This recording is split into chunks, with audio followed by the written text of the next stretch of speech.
Evening கொஞ்சம் dinner சீக்கிரமாகவே செஞ்சிடலாம் அப்படின்ட்டு ஒரு 6:30க்கே ஆரம்பிச்சிட்டேன். இன்றைக்கி வந்து சப்பாத்தியும் முட்டை தொக்கும் தான் செய்யலான்ட்டு எடுத்துகிட்டு இருந்தேன். இது வீட்லேயே அரைச்ச மாவு தான், அதனால தான் பாக்ஸில் போட்டு ஸ்டோர் பண்ணி வச்சுருக்கேன்.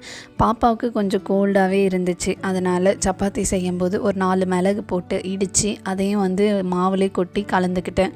குழந்தைங்களுக்கு வந்து ஸ்டார்டிங் ஸ்டேஜில் வந்து கோல்டு இருக்குது அப்படின்னா நம்ம பாலில் மஞ்சத்தூள், மிளகுத்தூள், அதே மாதிரி நம்ம ஏதாவது சமைக்கும்போது அதில் மிளகு போட்டு சேர்த்து செஞ்சோம் அப்படின்னாக்கா கொஞ்சம் ஈஸியாகவே இருக்கும் அவங்களுக்கு வந்து க்யூர் ஆகிறதுக்கு.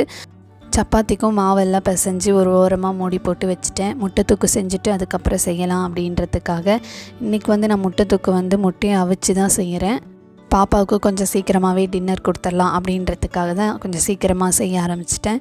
அவ்வளோதான், முட்டை தொக்கும் வந்து ரெடி ஆகிடுச்சு. கூடவே வந்து சப்பாத்தியும் போட்டு எடுத்துகிட்டு பாப்பாவுக்கு கொடுத்துடலாம் அப்படின்ட்டு எடுத்துகிட்டு இருந்தேன். இந்த வீடியோ உங்களுக்கு பிடிச்சிருந்தா லைக் பண்ணுங்கள். தேங்க்யூ.